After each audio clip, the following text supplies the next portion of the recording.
So hello guys, welcome back to S nursing vibes.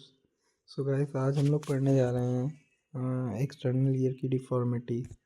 So external ear deformity, आपको definition जो है external ear deformity का, so ये है external ear deformity are abnormality in the structure, size और shape of the outer ear. इसका मतलब ये है कि जो एक्सटर्नल ईयर डिफॉर्मिटी होती है उसमें एबनॉर्मलिटी होती है, वो स्ट्रक्चर में एबनॉर्मलिटी हो जाती है, या तो साइज में या तो शेप में, जो कि आउटर ईयर होता है। पिन्ना और एक्सटर्नल ऑडिटरी कैनाल, ये कंजेनाइटल और एक्वायर्ड हो सकता है। कंजेनाइटल मतलब बचपन से, और एक्वायर्ड मतलब कि आफ्टर जो बर्थ होता है। सो इसमें जो एनाटॉमी आपकी इन्वॉल्व होती है उसमें होता है जो the external ear consist of first of all pinna और एक्सटर्नल ऑडिटरी कैनाल, ये कंसिस्ट करते हैं। Any defect in these part is called an external ear deformity. So classification of external ear deformity आपका दो टाइप पे था, congenital और acquired. Congenital जो बर्थ टाइम से प्रेजेंट होता है, और एक्वायर्ड जो आफ्टर बर्थ। सो ये आप देख सकते हैं, congenital deformity present at birth. So microtia, the pinna is small and purely developed. जो पिन्ना होता है एक्सटर्नल ईयर का एक पार्ट है ये पिन्ना। सो वो पुअर है, पुअरली डेवलप्ड है, या तो स्मॉल छोटा रह गया। सो मे इफेक्ट वन और बोथ ईयर, ये एक या तो दोनों की ईयर्स में दिक्कत हो सकती है, मतलब दिक्कत हो जाए। External auditory canal may be narrow और एब्सेंट। जो एक्सटर्नल ऑडिटरी कैनाल है वो नैरो या तो एब्सेंट हो सकती है। सो जो क्लिनिकल फीचर्स हैं आपका, small ear, facial asymmetry, hearing loss and speech delay in children.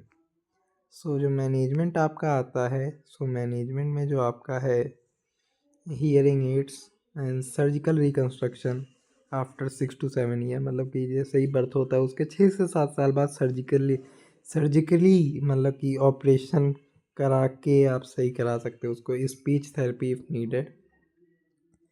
And इसके बाद जो आपका सेकंड आता है वो एनोटिया आ जाता है। एनोटिया क्या होता है? Complete absence of external year. जैसे आपने काफ़ी लोगों के देखा होगा कि ईयर ही नहीं रहता है एक्सटर्नल साइड का, सो उसको कहते हैं complete absence of the anotia. So very rare condition, बहुत ही रेयर कंडीशन है। इसके जो क्लिनिकल फीचर है, नो विजुअल पिन्ना, जो पिन्ना होता है वो विजुअल नहीं होता है। हियरिंग लॉस हो जाता है। और जो इसका मैनेजमेंट होगा, प्रोस्थेटिक ईयर, रिकन्स्ट्रक्टिव सर्जरी और हियरिंग रिहेबिलिटेशन। सो ये इसके मैनेजमेंट हो जाएंगे। फिर आपका आता है third, atresia of external auditory canal. So इसमें external ear canal is closed और एब्सेंट। इसमें जो एक्सटर्नल ईयर कैनाल होती है वो क्लोज रहती है या तो एब्सेंट रहती है। सो ये ऑफ्टन एसोसिएटेड विद माइक्रोटिया, ये माइक्रोटिया से एसोसिएटेड है। इसके जो क्लिनिकल फीचर्स होते हैं, ये कंडक्टिव हेयर लॉस हो जाता है, नॉर्मल इनर ईयर हो जाता है। एंड मैंने, सो गाइस एक मिनट। सो गाइस हम लोग थे atresia of external auditory canal पे।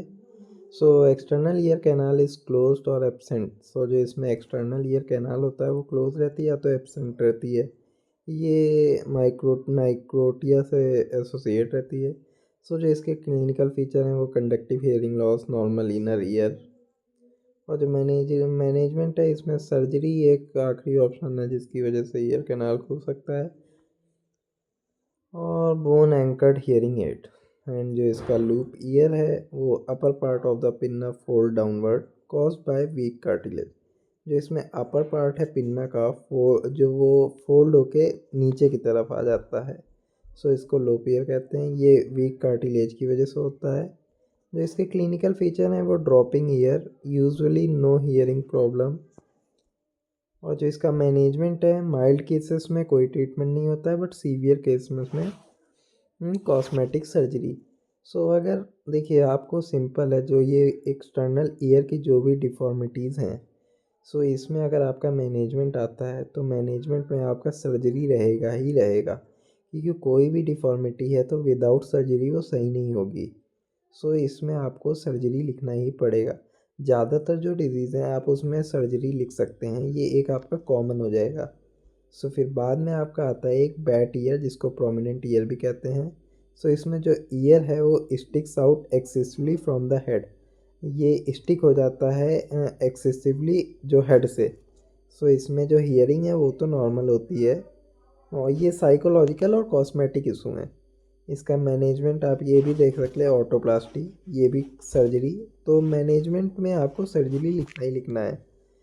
सो और भी एक्वायर्ड एक्सटर्नल ईयर डिफॉर्मिटी, ये आफ्टर बर्थ होती हैं। सो इसमें एक कलीफ्लावर ईयर होता है, इसमें ईयर जो होता है वो थिक हो जाता है, स्वेलन हो जाता है, सूजन आ जाती है और डिफॉर्म्ड हो जाता है।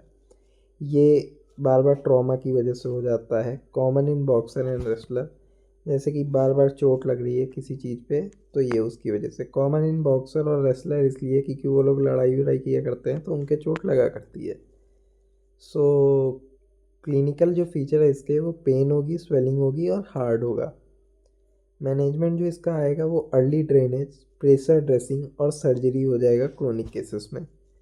Trauma related deformity due to accident, burn, cut और बाइट, किसी एक्सीडेंट की वजह से, या तो जल जाने की वजह से, या तो कट लग गया कहीं से, या तो बाइट कोई काट लिया उसकी वजह से। मैनेजमेंट जो होगा इसका, वुंड केयर होनी चाहिए और प्लास्टिक सर्जरी अगर रिक्वायर्ड है। सो डायग्नोस्टिक है, diagnostic of external ear deformity. So ये फिजिकल एग्जामिनेशन से हो जाएगा, ऑटोस्कोपी एग्जामिनेशन की वजह से, और हियरिंग असेसमेंट ऑडियोमीटर मेट्री की वजह से, और CT scan.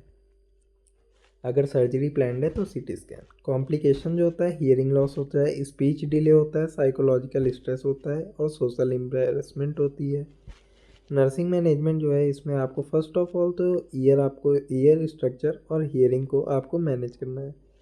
Provide emotional support, educate patient and family, assist in hearing aid use, pre and post operative nursing care, encourage follow up visits. And जो इसके प्रिवेंशन है वो avoid ear trauma, early treatment of the ear infection, protective head gear और antenatal care to prevent congenital defect. So thank you guys, आपको video अच्छी लगी हो तो आप लाइक शेयर सब्सक्राइब कर सकते हैं, और आपको और भी इसके आगे वाली वीडियो आपको मिल जाएंगी पार्ट वाइज।